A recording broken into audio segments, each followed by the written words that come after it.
Cool, man. Thanks so much, man, for making time to come out. I've heard nothing but great things about you from so many people. So it's really cool to get to spend some time with you, have lunch right now with you, and talk a little about jiu-jitsu and your journey and stuff. And yeah, look forward to talking more. Yeah, thank you, man, for having me. It's an honor to be here. I've heard a lot of good things about you too. Yeah, I mean, you're making the dream happen as a businessman in the jiu-jitsu world, and that's something that I really aspire to do. And one day, hopefully, I can be like you. Yeah, help people, right? And jiu-jitsu, absolutely, like it's helped us, right? Yep, 100%. Yeah. What's that? Were you like your last name? What kind of name is? I heard you were like half Japanese. Yeah, so my mother was born in Japan, so I'm first generation Japanese. Wow. And my father, I mean, when I talk about my dad, I just say he's just a white guy, right? Like I believe like generations down, he had family that came from Germany. So Doederlein is German. Right. Yeah. So my maiden name's Suzuki, so sometimes I go by like Isaac Doederlein Suzuki. But yeah. Okay, you got World War II, huh? Like the yeah, that Germany. My buddies always mess around. Isaac's with Axis powers. Right. They're good fighters, though, man. Yeah, man. Yeah, hey, it's in the blood, right? Yeah. Had to make it happen somehow. Yeah. How did you find jiu-jitsu? So, my mother, she was working at a daycare out of a church. Oh, okay. Yeah, church. Church back when we lived in Minnesota when I was a kid, and I've always been into martial arts. I think because growing up, in Minnesota is where I spent most of my childhood. And I wouldn't say that I was bullied for being Asian, but I was definitely unincluded in a lot of activities. So I started out a little more introverted, and I watched like anime. I loved Pokemon, Dragon Ball Z, the classic kid stuff, but I would spend more time doing that stuff just because I didn't have as many friends. So my brother and I would play like video games all the time. So I just always wanted to do some kind of martial art, and like I wanted to be a ninja. I like Bruce Lee, and I was just always into these kind of things. So when my mother introduced me to jiu-jitsu, it was something that I just clung on to so quickly, right? And it was like something that I was finally good at as well, because I would also be the last kid picked on the kickball team, and I don't know if it's because I was Asian or because like I just wasn't good at that kind of stuff, but it was like when I was good at it, and they had like the kids games and everything, and I would always be like the one winning the kids games. I just had to keep coming back, right? So ever since then, I started when I was about 10 years old. 10 years old, okay. 10 years old, yeah. And I started competing about after a year, and I would do it like a couple times a year. And just as I got older and older, in Minnesota. In Minnesota, yeah. So I would do like these. I would do like nagas, and in Minnesota they had this tournament called the Submission Hunt. Okay. It's like, back in the day, like Sean Shirk would come to those things, or he'd be like the face of it somehow. And I was just like, into that MMA scene, like kind of like we were talking about earlier. Yeah. I like really looked up to those guys. But yeah, those were the days for sure. What was the city that you lived in?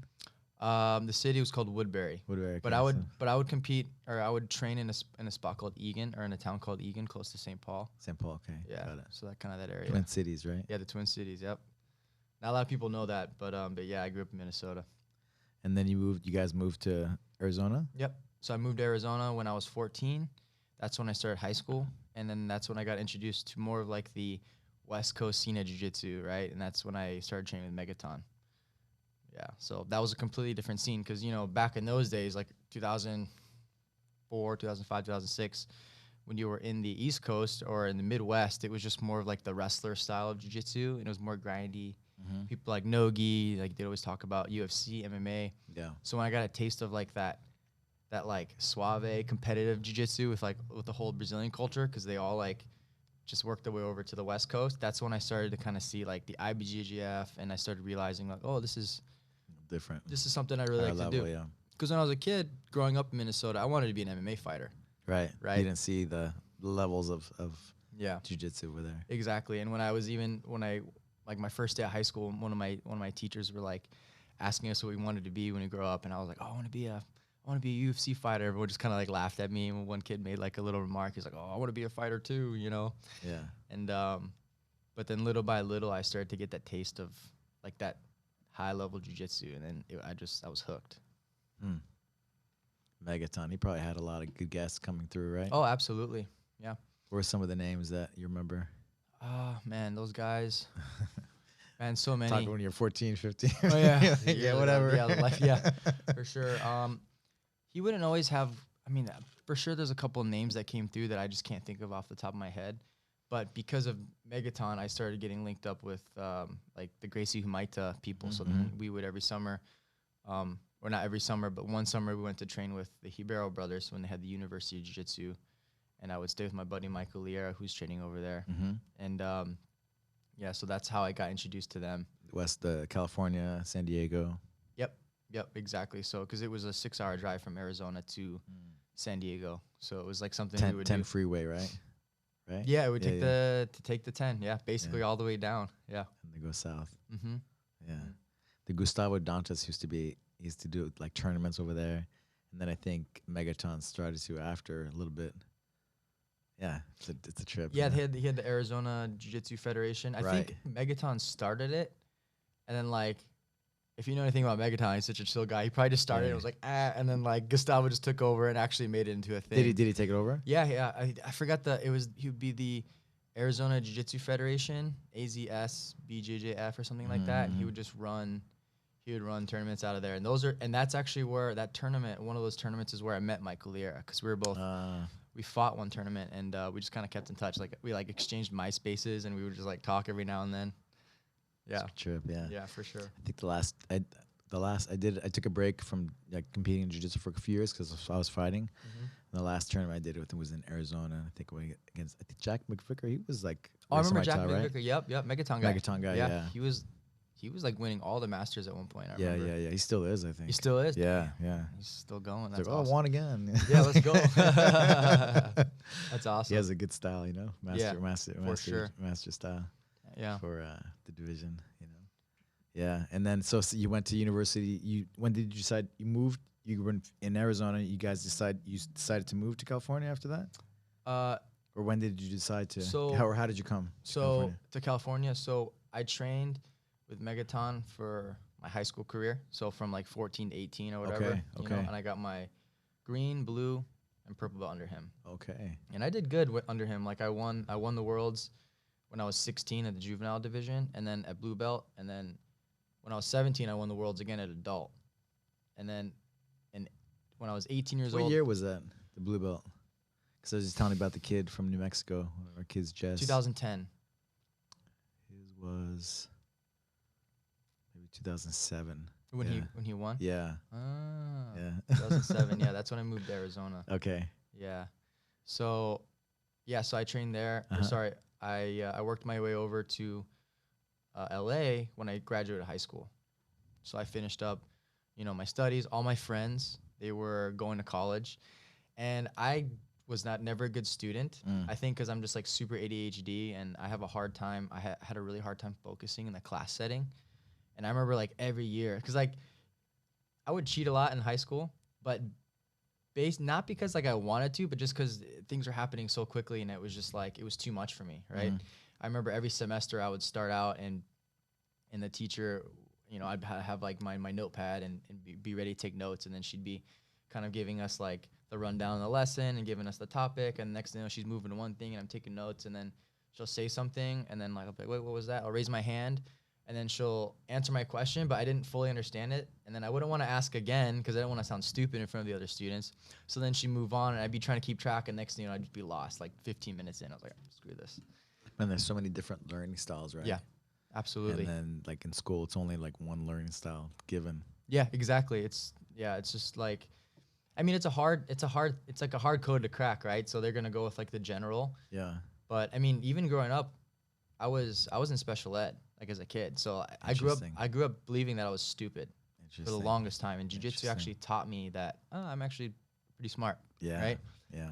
And put it in the right spot, right? Yeah, exactly. I just need to be in the right environment, and jiu-jitsu was like that outlet that I was like good at something, and I felt like I was thriving. Even socially, because I didn't have the best social skills, because I didn't have a lot of friends when I was living in Minnesota. I remember when I was in high school, my boys, like, the vibe was always just talking shit to each other, but they'd always just pick on me because I'd be like the token Asian kid, and then I would say something that sometimes that wouldn't make sense, and they'd look at me like, what? And I would just feel like so insecure.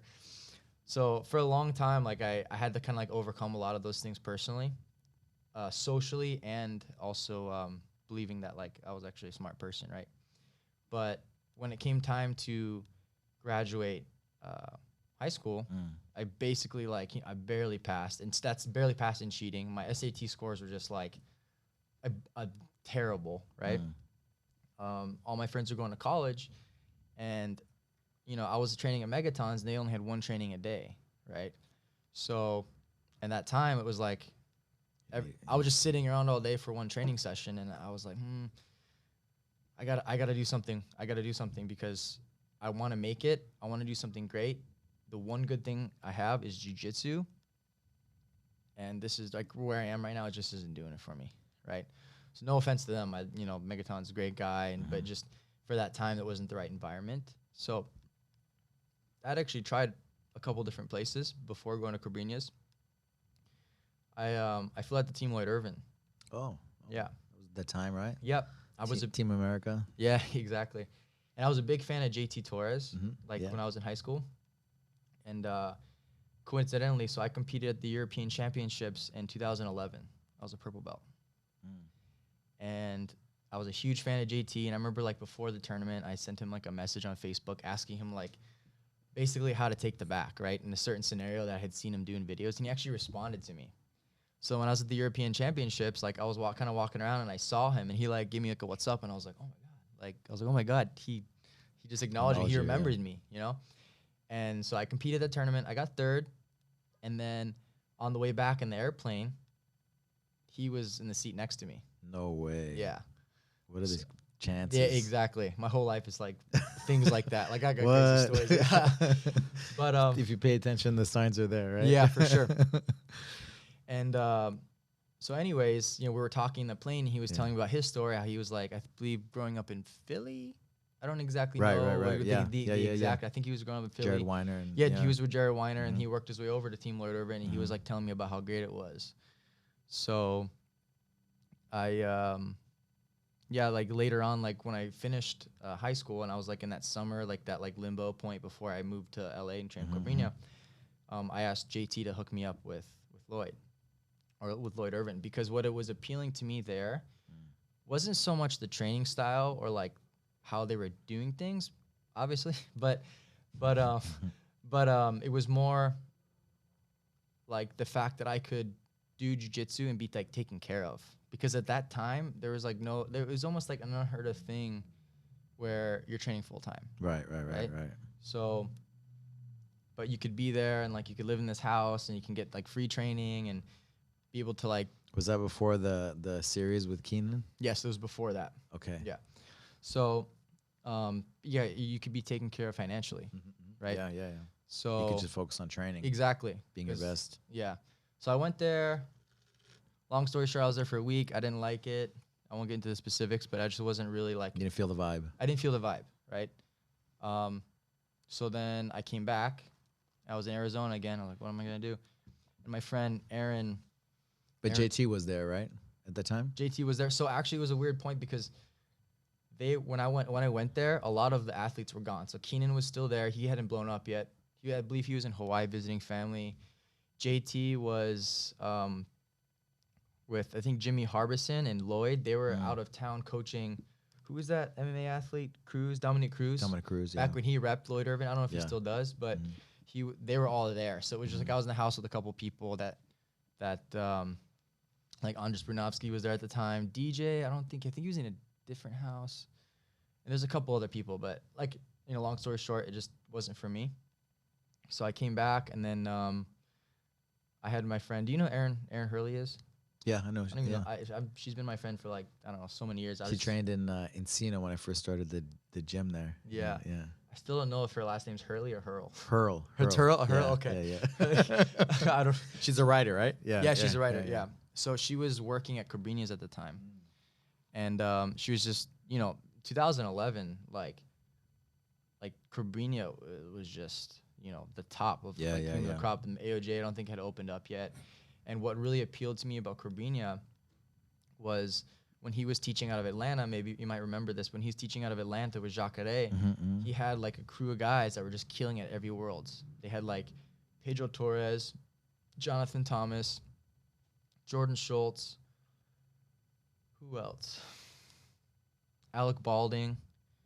I'm for sure missing a couple more guys, but like, and they're all playing like spider guards, Shina Bomoplata's like knee cutting and like Torando passing. It was just like higher level, yeah. And I was just looking at it, I was like, that was the most beautiful jiu-jitsu that I had like ever seen, you know? And I knew that there was a system and that they were doing something different. So I was thinking, I'm going to go move to Atlanta, right? This is even before. This is like before I even went to Doederlein. This is when I was still in school. But then Cobrinha eventually moved to LA. So Erin, she was working there at the front desk, and she was like, this is like the Harvard of Jiu-Jitsu. You got to check this out. So she got someone where I could kind of crash at his place for a month, just kind of see how it was. And after the first class, I was like, this is my spot. This is the spot, you know.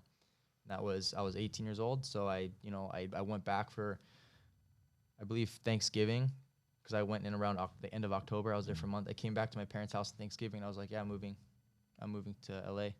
So I had like $700 on my like debit card. I had like 1,700. No, 700. 700 bucks on my debit card. I like packed a bunch of shit, threw it in my trunk, and I was like, I moved to LA. What is your mom being Japanese? Probably very traditional, right? Yeah, my parents are very Christian too and very traditional. Well, my mom actually, she's very Americanized. She's like the whitest Japanese person now at this point, you know. But still like the hard work and for sure those values, right? I'm sure. Yeah, absolutely. They wanted me to go to college. Right, they wanted me to go to like a Christian college in Arkansas, like a place called Harding. That they were just like, my dad had gone there, and they have like this, people traditionally have like in their mind their way of success, right? So I had to kind of break that mold a little bit and kind of do my own thing and take that next step, right? What were some of the things you told her that, hey, I want to follow my dreams, I want to do this? I remember her telling me, she was like, oh, I just wish you would like go to college and this and that, like go to community college. And I was just like, Mom, like get a good job. Yeah, get a good job. I was like, Mom, like I've you already had results. Yeah, too, I've had results exactly. So like I had proof some that clout, like I knew from the bottom of my heart, I was like, if I'm guided in the right direction, I could do this. I really believe that. And Cobrinha really did that for me.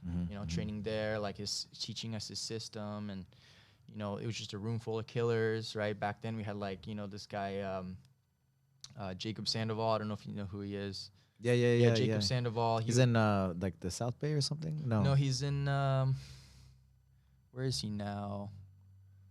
Ventura, Santa Barbara. Oh, okay. Yeah, he's in Santa Barbara. This guy Wayne Ashford, my buddy Rayhan. Wayne Ashford, Wayne Ashford. Yeah. My buddy Rayhan, he's a doctor. Okay. But he trains with us at where I teach out at Undefeated, and a couple other guys. But it was just killers, and we were all like purples and blues, and just like it's around the same weight. Exactly around there. Some guys are bigger, but generally like we all brought each other up. Good training partners. Exactly, and even there, like there's like always little rivalries, right? Like you get people like kind of fighting for Cobrinha's attention, right? Because it's just like there's only so many of us, and those are good times, man. But that like we grinded through that, and I feel like those times really helped carve me into who I am today. What years were those? That was 2011. 2011 till okay. And then man, like so purple you won, right? Too the colored. No, I never won. So I won the last time I had won before I won at black belt was a blue belt. Blue belt. Oh, juvenile. 17. Juvenile. No, so I won juvenile at 16, adult blue belt worlds at 17. Okay. And then I had like a dry run until I was 29 at black belt. My sixth. So try. black belt was the first one. Yeah. Wow. First one. Yeah. Yeah. Well, then the first. Well, after the blue belt. Yeah. You know that Saulo Ribeiro never won anything until he was a black belt. Oh, really? Wow. That's crazy. I mean, sometimes it just like clicks for different people, right? Yeah. Even Cobrinha as well. I don't think he won until he was a black belt. Yeah. So what made you stay the course? What made you not want to give up after your sixth try, right? Yeah. Like it's a fourth try, fifth try. You're like, man, whatever. Sixth try at black belt, so a lot of tries before too. To be honest, man, like that's almost a decade, man, or a decade, right, of trying the worlds. Yes, absolutely, or more. Yeah. So over a decade. Yeah, I never gave myself an option, man. Never gave myself an option. I was like, this is my thing. This is my calling. I already know I can't do it in other ways, right? Going through school, like failing. I was like, this is it. So I believe the way that I approach jiu-jitsu, I'm a professional, right? People have 9 to 5s. Like, I'm going to be on the mat. I'm going to match those hours, but on the mat, right? And I think the passion of not just getting better, but the passion of learning, the understanding the art of learning has taught me. Art of learning. Exactly. Has taught me how to take things to the next level. So every time I fight, you know, somebody, because, you know, once you get to the black belt, like you're at that level, you're going to see the same faces, right? Because it's not many people at that level that you're fighting, like in the semis and the finals. But I always believe, because of the way that I'm training, that if I fight someone and I lose, the next time I fight them, they're fighting a different version of me. So how can I expect things to go the same way? If I lost to you, okay, that was the last time, but now it's a newer version. You have to fight this present Isaac, not that previous. So that true belief, and not just, you know, I'm not just like lying to myself. It's like I've put in so many hours of training and getting better, studying the positions that I fucked up on against these people, that I just know, okay, like, I know, like, have you put in the same hours as me? Have you, like, studied and really tried to take things to the next level the way that I have? You know? So you immerse yourself in the preparation. Your Exactly. preparation is your gold medal. Exactly. Over everything. And then the thing is, like, most of these guys that I'm fighting, like probably 99% of them, they're all on steroids. Yeah. So their approach is, like, different. They're like, oh, I'm gonna come back and I'm gonna try harder. I'm gonna try and be more strategic. I'm gonna try and do this. I'm gonna go lift more weights. It's like, all right, you do it that barbaric way, but I'm gonna sit here, I'm gonna study, and, like, maybe because you're so much stronger than me, you know, the match is closer, but I'm gonna use my technique to do this. I'm not just gonna try and, you know, go that other route. Yeah, yeah. You know, how many, like Cobrinha, how many hours did he drill that many hours a day? Yeah, I mean, by the time I had gotten to Cobrinha's, I don't know how old he was at that point, maybe 32 or something. So and he was running a business and things like that. Yeah. He wouldn't as much. I know he would, like, when competitions were coming up, he would spend an hour drilling before the class for sure, and then he'd teach the class and we would all train. But I think earlier on he was doing a lot of that stuff too. I never actually picked his brain about, like, the golden How days. many hours? Yeah, because it was a different time too, right? Yeah. For somebody to drill like 8 hours a day or whatever, a full day of drilling. Yeah. Yeah, but I'm sure he had a similar approach. Yeah. I remember Galvan, those guys, like they put drill to win, make books yeah, on it. Yeah, for sure. That was one of the best jiu-jitsu books ever. Yeah, I've never actually read that book, but I've just seen the title. Not just the drills, and yeah, it's just absolutely. really good content, you know. For sure, absolutely. Yeah. That he took the pictures and did all this, you know, did all that thing. It was pretty cool. Yeah. Yeah. What was what were the keys to preparation? Like, what were the things that you started to, like, realize these are going to be keys for my preparation to when did you start realizing I need to put in the reps? How did that, like, come about, you know? So nowadays, my biggest inspiration for sure is Mikey Musumeci. Him and I became friends. So I actually met him when he was at Cobrinha's. I think he was like 15, and he was a blue belt and I was a purple belt, and we had trained together. And we didn't, you know, like, after that we were friendly, and then we competed against each other. I don't know, 4 years later at black belt. It was both of our first year at Worlds, and excuse me, and I had beaten him in that tournament, right, the Worlds, and then I went on to the semis and I lost to Paulo Miao. And then the next year, before that World Championships, Miao brothers. yeah, I have like a crazy, like, I had a crazy rivalry with Paulo, like, it's long story. Tell me. Yeah, I will. Tell us. Yeah, but when I was training with Mikey, so before we had fought again in 2017, we had hung out in Abu Dhabi together. We were in 2 different divisions, and we just, like, we started to realize that, like, we both shared this passion to jiu-jitsu, and I think he really liked that about me, that I was just really, I loved learning. I wasn't just like, go hard and, you know. So we kind of maintained that, like, that connection and that friendship, and then we had fought in 2017. He beat me. That's when he won his first world title. And then after that, in 2018, I was like, okay, I'm going to go featherweight. You're going to go light feather. Let's, like, cross train. So we're like, yeah. So I would go to Vegas. He'd come to LA, and we would cross train throughout the year. And he taught me not just techniques, but something that he's really taught me is how to view jiu-jitsu differently. This kid's a genius. Like, he's like a national treasure in regards to, like, jiu-jitsu. Like, if you see any of his, like, instructionals, you know, his earlier ones, like, he like talks a lot and stuff because he's, like, so excited, but some really good stuff. And, like, I think that's something that learning and training with him and, like, having conversations with him, understanding how to view jiu-jitsu differently. So instead of me just like trying to answer things by trying to figure out a technique, well, let's look at this biomechanically and try to understand the position and look for the concepts. And through that new way of learning in jiu-jitsu, I've learned how to basically learn and understand and reverse engineer positions, right? So now studying like a match is so much easier for me now than if I had watched it 4 years ago. I'd been like, what is this, right? Now I can understand, I can see a move that's never been done and know like why it's working conceptually. Not everything obviously, but like generally, you know what I mean?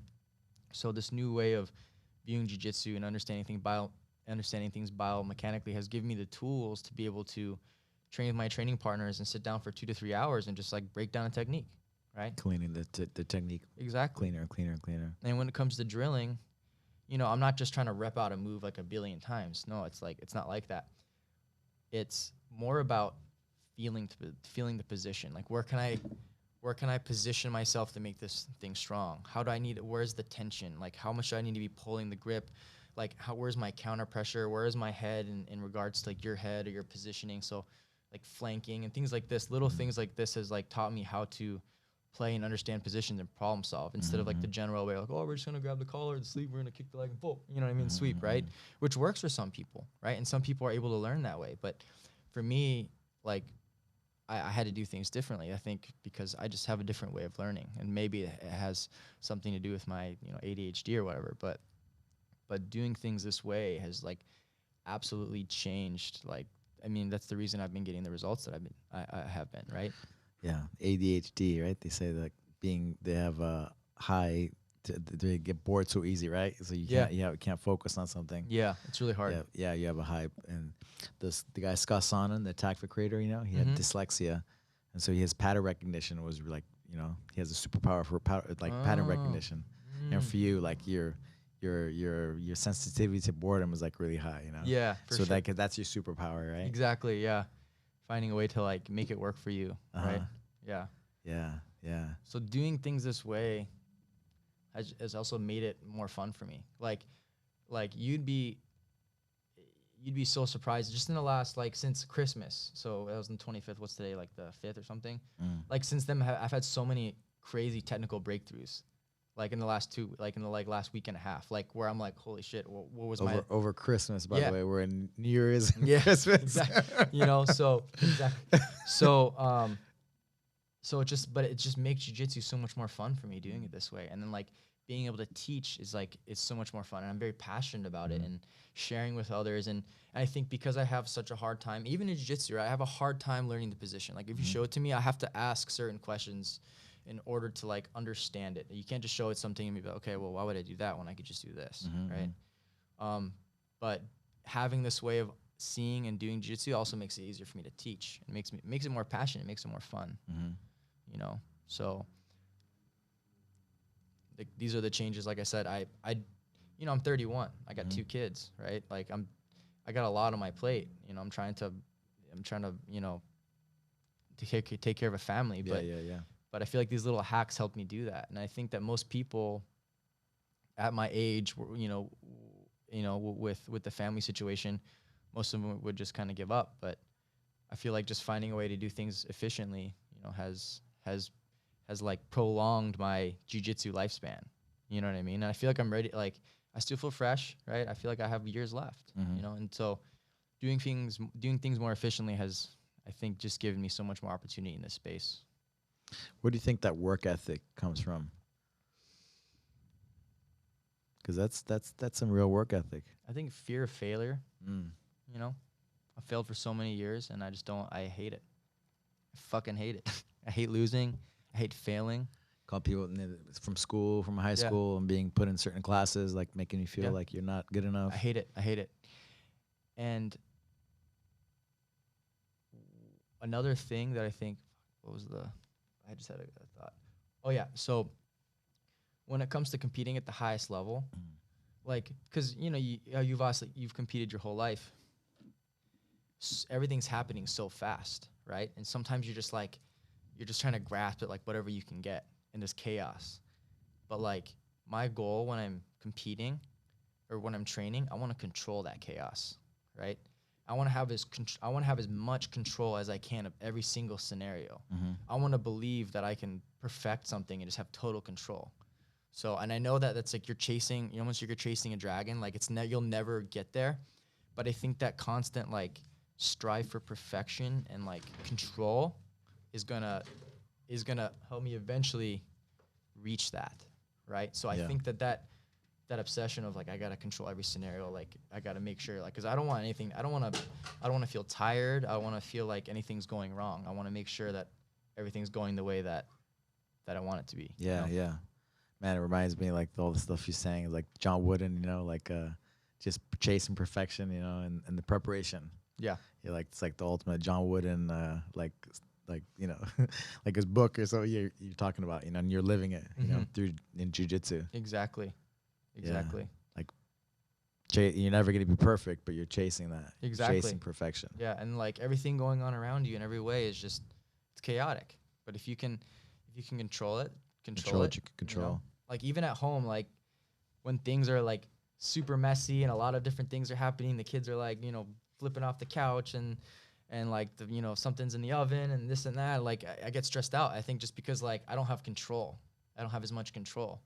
So I think that jiu-jitsu, the belief that I can have that control is what strives me to just be able to put all those hours on the mat, because I know if I can go out there and control the whole thing, you know, most likely I'll come out the winner, right? Yeah. Because, you know, in jiu-jitsu, it's like not always the best person that's going to win, right? It's the one that can what's the word I'm looking for? They impose their will. It's the one that can impose their will. Well, if you can control everything, then you can impose your will like more than the other person. So that's my thing, is like control the chaos. And then once you control the chaos, bring the chaos to them. Man, respect, you know, being a dad and having 2 kids and then, you know, being, you know, at the highest level competitor. That's a lot of just character, you know. It's not easy, man. And how do you do it? What's the So my day starts like this. I wake up at 7. Actually, recently I've been waking up at 6. I've been taking my buddy Gavin's class, who's like he's a really good teacher. He teaches a class from 7 to 8 at UACTP, and I teach a class from 8 to 9. But I've just been doing that for like I did this morning, I did yesterday, so I can't say that it's like the normal thing. So generally I wake up at 7, I do my thing, take the dog to pee, take care of the kids. I get to the gym a little bit before 8. I teach my class 8 to 9, right? I teach in all levels advanced class. So I try to be like a university professor, right? And it's like I'm actively showing the students things that I'm working on, things that I'm excited about, things that I think that are like groundbreaking. So it's like I do studies on the side, I show the students, and then from there, like they're getting better and I'm getting better too, as we're all like exploring this scenario, this technique or position or whatever. So I spend an hour doing that, 8 to 9, boom. And then from 9 to 11 is kind of like my time. So it just depends on what I want to work on, right? I have my buddy Benny, you know Benny. He's always there drilling. He takes my class from 8 to 9, and then he'll be there. He's just like, all right, let's go. So whatever position I want to work on, we're both drilling it together, understanding it. So I'll spend 2 hours doing that until 11.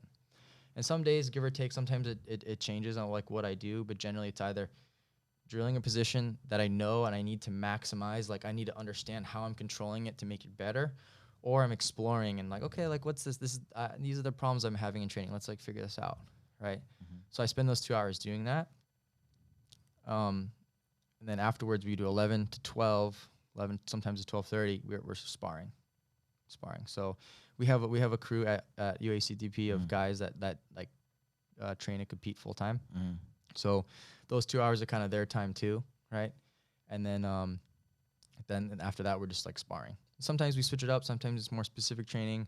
I like to just put myself in scenarios that I'm working and try to feel the position and try to understand the position and things like that. But then also obviously we'll train hard as well. And then usually I would say after that point, a couple days a week I work out with my trainer Aaron. He's like he's a physical therapist and a great strength trainer, strength conditioning coach. I'll work with him a couple days a week, but when I'm not doing that, I stay in the mat till about 1, kind of just like reflecting on the sessions. If I had a problem with someone, I'll go up to them and say, hey man, like what were you doing?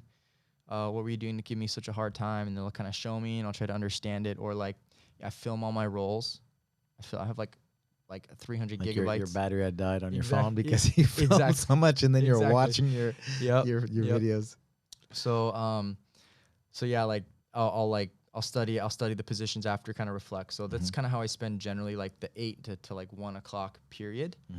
And then a couple nights a week I'll teach my other students as well. So Tuesday and Thursday nights I'll teach like from 7 to 8:30 usually.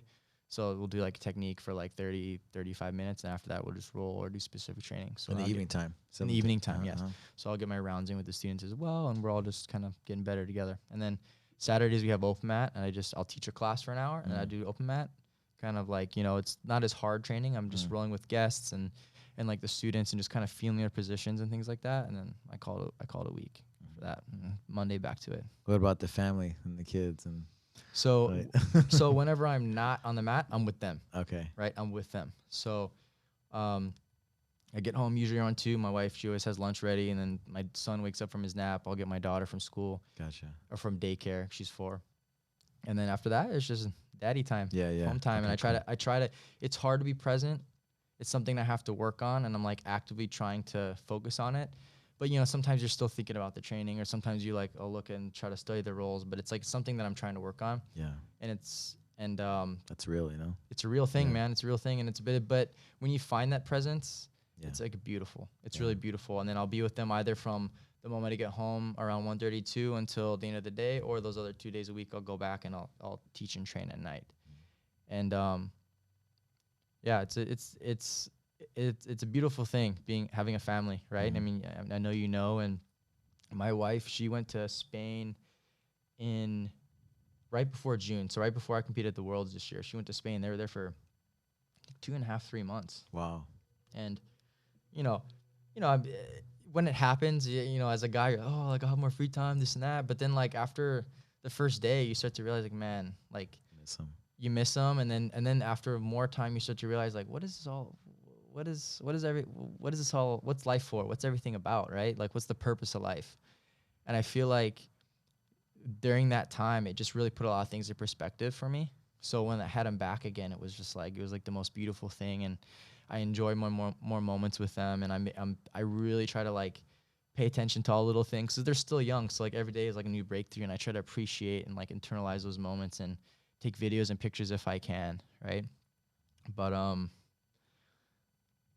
yeah, it's like it's a beautiful thing. Right. And I think what really teaches you to appreciate them more is like less the good days, but more the bad days. Right. So when they were gone, it was like, okay, I'm just going to spend all my time on the mats, like have more time. I don't have to do 6 hours. I can do 10 hours or whatever. But then what if you have like a bad day of training and you're like, fuck jiu-jitsu, I don't think about jiu-jitsu. And you go home, you're like, well, you're just sitting at home by yourself, and you don't want to think about jiu-jitsu because you had a bad day. And you're just sitting, you're like, man, you realize how much time you have in your hands, and you're like, dude, like, and then that's really, I think that's where what's this all for thoughts start to come in. And your why. Yeah, their why, exactly. And because at the end of the day, like, you know, I truly believe it's all about family, like Vin Diesel. Vin Diesel family now together. He's a family, you know? Oh man. How about like no gi training and stuff? Did you because you focus on gi, but you very do gi focused, yeah. I admit I gotta do more no gi. I don't do it a lot. Last time I did it, I think it was like last summer. I tried to do both gi and no gi, and I don't know if it's the way that I learn or if I just haven't found the right formula yet. But it's like, I think because I get so nerdy, I can't just shut my brain off and do something. Like it's really hard for me to go on autopilot. It's like if something happens, I'm gonna obsess about it until I figure it out. So it's like, you know, when I was just doing no gi for like, you know, a couple of weeks, I was like getting the hang of it. I was like understanding leg locks. I was getting the guard retention down. Like I was starting to see things. And then we had a couple of guys. This was last summer, right after I'd won the Worlds. And then we had a couple of guys that were going to get ready for the Jiu-Jitsu Con and Masters Worlds in 2022, right? So I guess 2 years technically. But so we had to go back to doing some gi training. So then I would do 1 day gi, 1 day no gi, 1 day gi, 1 day no gi. It was a disaster. It was a disaster for me because like one day I'm trying to perfect collar sleeve. Oh, what I got to do? Like how to position myself, how to go for this. And then next day it's like, oh, I'm trying to go for his leg lock. Oh shit, like I'm losing it. Like this K guard. Okay, well, what can I do? And the next is gi again. I'm like, it was so much bouncing around, and I'm not a super athlete. I'm not Fabricio Andre. You know, I'm not like, yeah, it's just really hard for me to just turn off my brain. Everybody's different, right? Everybody's different. Do those things. So I'm not going to say that it's impossible for me to do both, because I think that there's the right form for me. I just haven't found it yet. But for like how I am right now, it's a hard thing for me to do, right? So I think if I'm going to get into no-gi, I would have to say that I need to achieve like certain goals in the gi first, and then I can like accept like, okay, like this year my goal is the Grand Slam, right? I have the Europeans in 3 weeks, Pans, Brazilian Nationals, Worlds. If I can win those 4, get the Grand Slam, I may take the gi off and just focus on no-gi, you know? But then comes in the other thought of like, okay, well, I have students that like to do gi. I have training partners that like to do gi. So it's like this never ending, I don't know, what if. So I mean, like I said, I think I just have to find the right formula. It's funny, right? They say people ADHD, like they have difficulty, attention deficit, right? Yep. But those, you know, competitors and stuff, they all, like a lot of competitors, they're like that, but they're able to hyper focus like nobody's business, right? Exactly. So like you're like hyper focus on, I'm gonna do this, and then you do it, right? Yeah. And so yeah. Everybody's so different. Like the Ruccioli brothers, for example, they're take it off, and some people are just freaks, and it's incredible. And it's inspiring. Yeah, it's inspiring. Teach your own. Yeah. Yeah, and I think like my whole motto of my life is just, I've always tunnel visioned, and it's kind of where I fault a little bit too. I get sometimes focused on doing some things a certain way, not just in jiu-jitsu but in life, and it's hard for me to see. I guess that's the hyper focus, right? It's hard to see anything that's going on around me, and like even socially or even communication wise, other relationships, sometimes it can like fuck you up because you're just so like everything, you're just seeing this. I get that. I understand that. So it's just like in every way, like just in life. So I think that the things where I've screwed up in life definitely have been in that tunnel vision. So as I'm getting older and having more experience, it's something that I'm trying to get better at and be more broad with. But you know, like another things like business, right? I know you're literally a black belt in business, basically, right? And I'm a white belt in business. I'm a black belt world champion. I've done good things, but like in that space. But man, business wise, forget it. I'm a whatever white belt is, like less than that, you know. So unless it's crypto, right, we're in the crypto brothers. Let's go, baby. They call me the ape king. I just ape into everything. Oh my god. Oh, shit. It's fun when it's good, right? Yeah, it's good. Yeah, when it's good, everyone's a genius. But when you're, oh my god, man, I thought our boy Benny was Steve Jobs for one point. Right. I mean, he was, you know, man. Like what was the Phantom? The Phantom. Oh man, Phantom. Oh dude, Phantom and Spell. Did you ever get in on Spell? I messed around on the whole chain, you know, but not too much, you know. I didn't go heavy on anything. Yeah, was that chain, where that was at, the Phantom. The Phantom chain, Spook. No, Phantom chain. Yeah, it was Phantom. The Phantom chain. Right? FTM. Yeah, man. That shit moved, bro. I got it at like 50 cents and like $3, and I'm just like, I'm waiting until $50, and then. Oh my god. Oh man, greed is a real thing. Yeah, we're talking about what messes people up is the greed, it's right? The greed, they stay man. too long. If I made this, I'm gonna make that, and then you. I've seen 6 figures go to 4 figures. No, yeah. Oh, man. Think about it right now. Oh man. A lot of headaches. My wife, she was like, "You gotta sell it. You gotta buy a house." I'm like, "No, it's gonna 10x from here." And then, you know, I'm lucky she's still with me. I was gonna say, you know, we were talking about MMA before. Do you still think they have that like in the back burner, like just one time, just to MMA? Yeah, in the future. I don't think so. I mean, I'm 31. I'm not like old, but it's like now I gotta really prioritize what I'm trying to do, you know. And like I mean, I don't have any other hobbies. Yeah. You know, I don't do anything else. I just do jiu-jitsu, and it's because like even like I got a Nintendo Switch, and like last couple of nights I've been kind of playing with it again. I hadn't touched it in like 3 years, but even for me, it's hard to do that. It's like, well, why am I playing this Nintendo Switch? And I can be watching BJ Fanatics or studying my rules and trying to like get to that next level. It's just like, it's a hard thing for me to do, right? So yeah, when you were talking about like being socially like not able to talk to people, I can even have a conversation if it wasn't about jiu-jitsu or something like that, you know, like with people when I was younger. Yeah, it's hard, And man. then when I met my wife, like I was still kind of, it was very hard, you know, to meet, even be around people that weren't in my circle, you Yeah. know, and that's like, Yeah, that's I mean, not, it's that's not classic healthy. jiu-jitsu. It's Yeah, classic yeah. jiu-jitsu. But I would say, like, I think one thing, because I that's something I'm trying to take to the next level: Yeah, yeah, yeah, communication, yeah, socializing. yeah. Like, it's like stuff I've like looked in the internet, like watched YouTube videos on, because I'm like, okay, like as I'm getting into the next part of my life, these are important skills, Yeah. right? But it's cool to understand that like it's a learnable skill. Yeah. Like I've seen one of my best friends, like if you'd met him when he first did jiu-jitsu, like he probably talked to 5 people in his whole life. He couldn't hold a conversation without saying like anything dumb and immature. And now he's like super, like, because of jiu-jitsu, Because of jiu-jitsu. he's like, you get people love him. Like everyone wants to be around him, and like it's like he's just like the most social guy, and not the most social, like, you know, but still like he's like what I've seen him overcome. It's like so inspiring, and Yeah. it shows you that like communication. It's like some people, I think, when they get to a certain age, because I think he started doing jiu-jitsu at 24. Okay. You know, so I think some people when they get to a certain age, they're like, well, this is me. This is Mikey. This is like what I have communication skills. Like I can't make eye contact. I can't talk. And you know, it's an attainable skill. Like you can learn it. Anybody can learn it, you know, unless you have like a real problem, right? But generally I think that it's attainable. It's like an attainable thing, right? And that's it's cool to hear, right? Yeah, you can change till your last breath, right? Yeah, exactly. Neuroplasticity, right? Exactly. And I think that's like, you know, that mindset. It's like that evolving mindset that I've accumulated, not like from jiu-jitsu, but I'm trying to like use that, you know, into like different aspects of my life. For sure. I was gonna ask you, just lost my train of thought about Phantom? No, I'm just kidding. Chain link. what makes jiu-jitsu special? Oh man,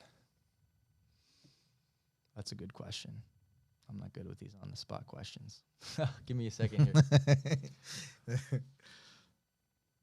I think Just on the top of your head. yeah, it's a form of art, right? Like not one person has the same game. And I think that what's so beautiful about it is that everyone can have their own interpretation of it. So it gives everybody an opportunity to kind of thrive in their own way, right? At the end of the day, there are concepts, there are rules that make things more efficient. And I think that if you follow these concepts, you can really even take your interpretation of jiu-jitsu to that next level, but in your own way, right? Like there's some things I learned from Mikey, right? He's a complete Berimbolo phenom, and like there's so many things that he does. I've applied those concepts at how he sees jiu-jitsu to things that I do, right? And it's changed my game and made it so that my game is like so different from everyone else's. So I think that just at the end of the day, it's an art like anything else, and you can express yourself by doing it. And I think that's what makes it so special. One of the things, a lot of things, but definitely that's the first one that comes off the top of my head. Yeah. Why should somebody do jiu-jitsu? I just think, or why should everybody do jiu-jitsu? why should everyone everyone should has to at least try it. It's not for everyone, obviously, right? Dude, there's just so many pros to it. I mean, aside from the toxic politics, right? Yeah, there's a lot of that, but with jiu-jitsu, man, it breaks the ice. Like imagine going to another country or another state. You don't know anybody, and you go to a jiu-jitsu gym, you drop in, right? It's like, I can train with you, and we can have a conversation. But when you go in a gym and train with someone afterwards, or when you train with someone afterwards, the conversation that you have, it's like you broke the ice. You can like talk to that person like they're your buddy. They can like give you recommendations at like a good restaurant or like some things to do. Maybe they'll even take you around if they're like really cool and friendly.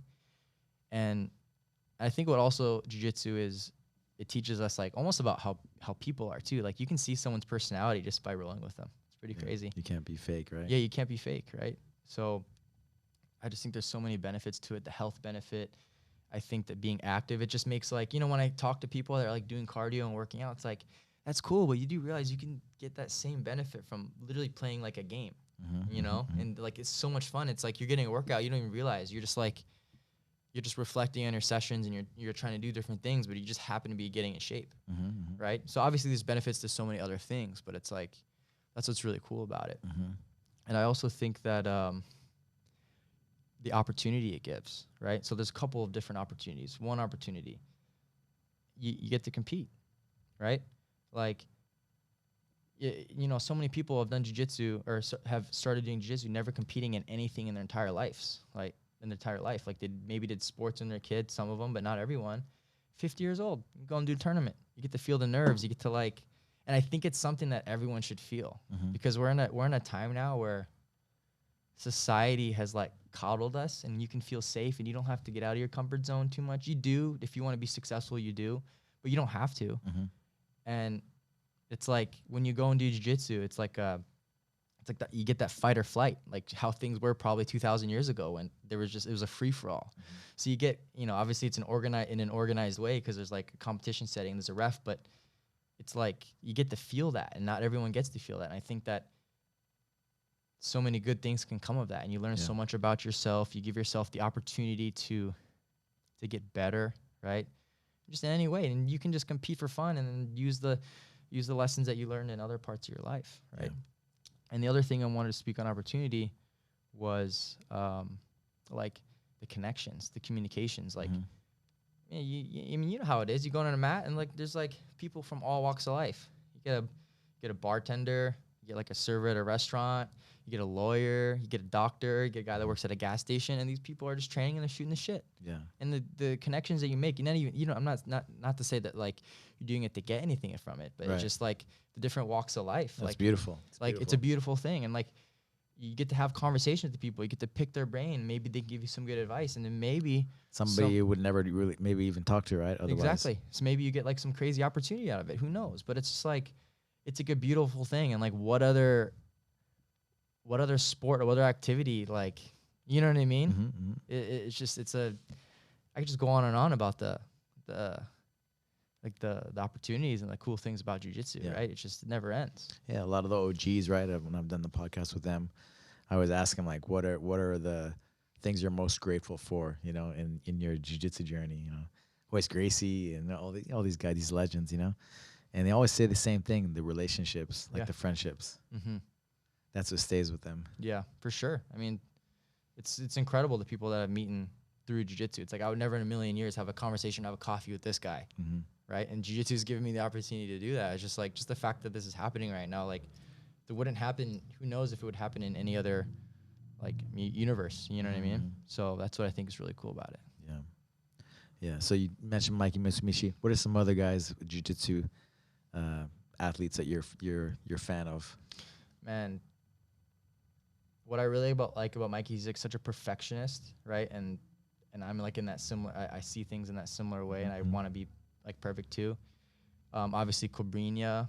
I know he had a rivalry with like, you know, AOJ and the Mendez Bros, but I've always back in the day I had always looked up to Rafa too, just like how his like his interpretation of like art and movement is just like none other, right? It's like nothing else. So I would say them. And man, off the top of my head.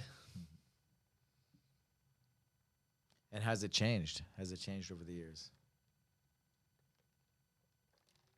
Yeah, I would say. I mean, now really, I just like I know I'm talking a lot about Mikey, but I really just like him. He's a good friend of mine. He inspires you. He inspires me like none other. You know, like we're like probably the only two natty world champions. You know, so it's like it's a cool thing, and you know, off the top of my head, man, I can't even think of. You're hyper focused. Yeah, I'm tunnel vision right now. I can't think about anybody else. Yeah, for sure. There's others, 100%. Like I like Marigali. I love his game. I like his collar sleeve. I like how he plays the deep lasso. Leandro Lowe, like he changed the game with his knee cuts. Lucas Lepre, Michael Lang. So they're all pouring out now, right? But like I think just because I'm tunnel vision, parts like the passing and all exactly, that, absolutely. I watch all these guys for sure. Yeah. I'm watching even the guys in my division, like Fabricio Andre. Like he's sick. Like I fought him. Like if we fought like I don't know a month ago. He's sick, dude. Like he's fucking sick. He's got the sickest ankle picks. His timing, like his outside passing, like for sure. You know, like. You know, Sam Nagai, he's got good arm bars. He got we call it the Bomba bar because you just like yank it in and like, you know, like, I fight these guys, but I have respect and I try to like take what I like and add it and see if I can add it to my game, right? You know, and so I think that's good to have that mindset, right? Yeah, for sure. I just keep losing my train of thought. You know, you mentioned like a few of the guys, you know, like I just totally lost my train of thought. It's all good. You know, you've been doing jiu-jitsu for how long now? 31, started at 10, so 21 years. 21 years, yeah. So in the 21 years, you know, just reflecting back, what do you think about when you think about 21 years? Man, I've been doing jiu-jitsu for 21 years. What flashes in your head? Just crazy to see, like, because I feel like, because the conversation we were having earlier, I feel like an old school guy. Like, I remember studying and watching the game, like, in, like, those early days, like 2006, 2007, like Marcelo Garcia versus, like, Petipano, no, Pablo Popovich? Who's the guy that slammed him? Rick Rodriguez. Oh, Rick. Oh, that came. That friends with but one of just our like that, podcasts. yeah. But like just seeing, like, looking back to all the years, like how much the game has changed. You know what I mean? And like being able to kind of look back and like talk about like those old times and things like that. It's just crazy to see the evolution of it all, right? And it's just, dude, it keeps evolving. And the fact that you're able to do this, right? Absolutely. Like, you know, like you're able to, like, speaking of those early days, like, how can I train full time and be able to do what I love to do? Yeah.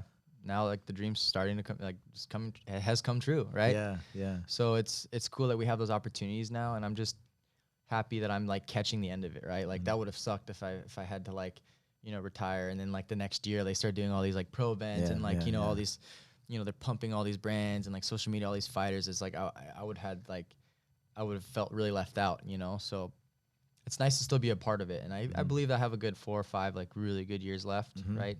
Natty, and then I'm just really happy to be a part of it. So they're not going to test anymore. That's what I was going to ask you about in the IBJJF, right? For steroids. No, so they don't. They changed something. Did they? I think so.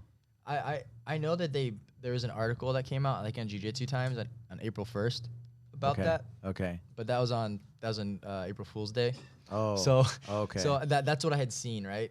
So maybe that's the one you're thinking of. I don't know for sure, but I know it's UFC. I'm sorry. Oh, it's UFC. Okay, UFC.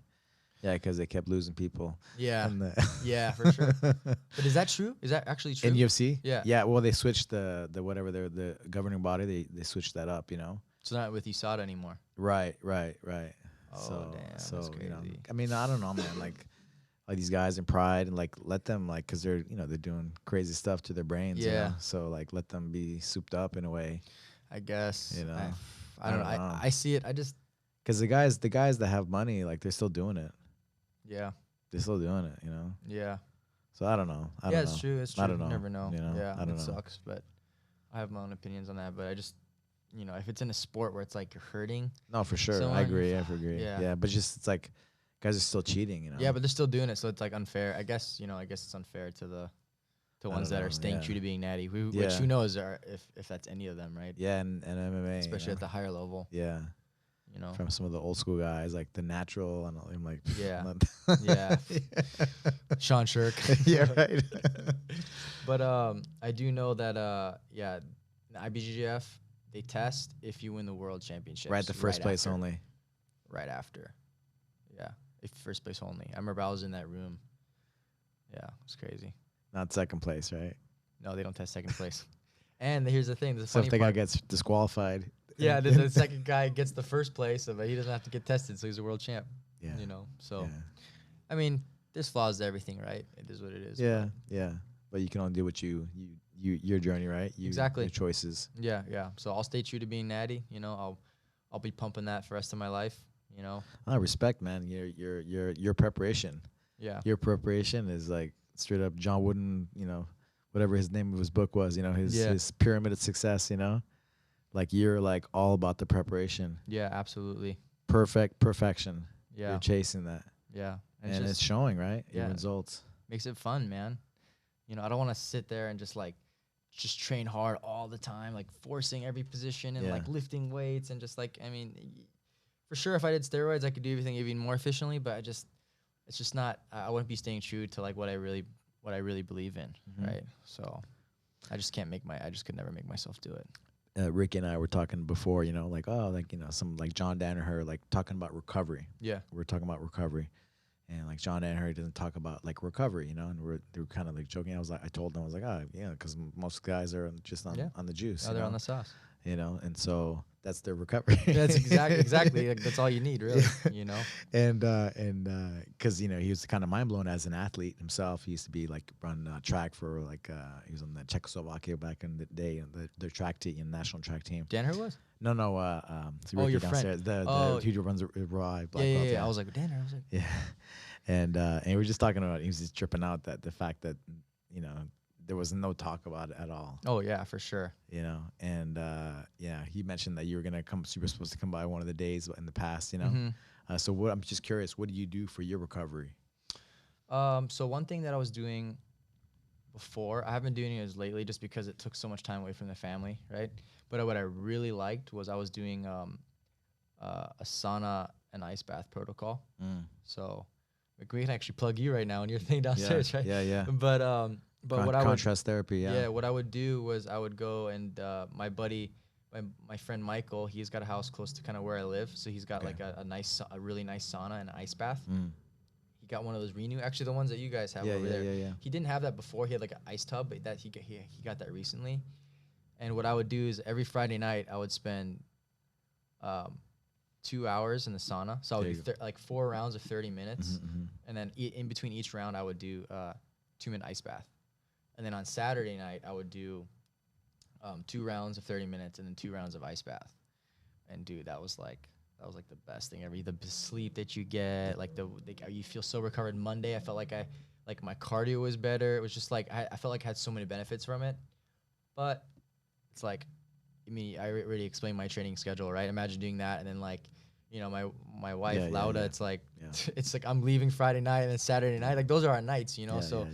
I mean, there was like some hard balance, feelings there, and like, you know, so we eventually, you know, so now I'll do it like closer to competition or like every now and then, just because like the time, is you know, that's the sacrifice of trying to do it all, like having a family and then trying to be a professional, not just a teacher but a professional athlete. It's like, you know, your time is so limited, right? So, I mean, I literally see it like a pie, right? Like it's like my day's a pie. I got a slice for jiu-jitsu, teaching jiu-jitsu, kind of like explained before, like teaching and training. It's like kind of the same to me, right? That's part of my training. And then I have like family, and then like basically family and kids, or wife and then kids, right? Because like the relationship that you have with your loved one, it's like that's a whole other thing, right? Yeah, that needs to be nourished, right? So I see that's my pie right now. Now, eventually I want to become a businessman. Right, so then now I have to take another cut of that pie. So that's kind of like the balance I'm having now. Is like you have to shift from what you're doing, right? Exactly, it's hard, right? So that's why everyone asks me, "Oh, why don't you have your own gym?" It's like, dude, like you see what's on my plate. You're only young once, man. Yeah, right? Exactly. And I don't want to look back on the rest of my life. Man. You're like 4 or 5 years. Let's do it, right? Exactly. Let's give our all. Exactly. Right? Exactly. So it's like, you know, suffer now and then later. You know, it's not suffering; it's fun for me. But still, you know. So that's how I manage my time and see my time. So it's like whenever. Like even my social time with my boys, like that's time on the mat. When I'm at the gym, I'm like shooting the shit with people and like talking to people that don't do jiu-jitsu, right? Because we have like a part that's like weights and like, you know, like cool people, like a lot of really cool people come in there, and you get to like get to talk with them, which you normally wouldn't. You know, they're in other situations. So it's like that's my social time. I don't just like take time out of my day to be like, all right, peace, I'm gonna have a beer with the boys. Like no, like my social time is part of jiu-jitsu too. Yeah. So. But in regards to recovery, when I'm not doing that, like, you know, I'll train a little bit on Saturday. It's like an easier day. The rest of the day I chill. I'm with the family. Sunday I'm chilling. Like I'll take supplements like creatine, you know, like I'll take like magnesium, just like all the little things, but nothing too crazy. I mean, my trainer Aaron, if I feel really beat up, because like I mentioned earlier, he's a physical therapist. You know, maybe he'll like give me a massage or something, or like kind of I'll let him know, hey, this is kind of a little wonky. He'll like go and like take care of it. So.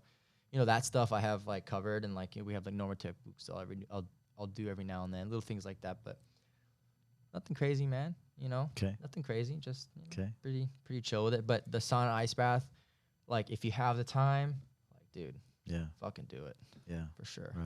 Well, man, thank you so much for making the time out of your busy schedule. Yeah, thank you, man. I appreciate it, and glad we finally made it happen. It's such a big pleasure to you know talk to you finally in person and you know do this podcast, you know. Absolutely. So I really appreciate it. You know, like I said, everybody that knows you speaks so highly of you says you as a person, you know. So I appreciate that. And a good guy in jiu-jitsu and champion and that's what it should be, right? Yeah.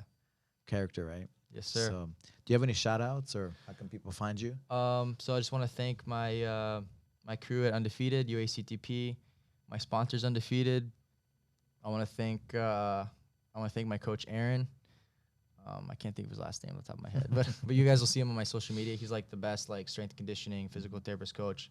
Shout out to my buddies James Go, Gavin, Benny, like all you guys. You know, wouldn't be here without the work that we put in. So love all of you. I'm sure there's other people. Thank you to my wife, my kids, and yeah, love you guys. Thank you for the opportunity, man. Thank you, brother. Appreciate it.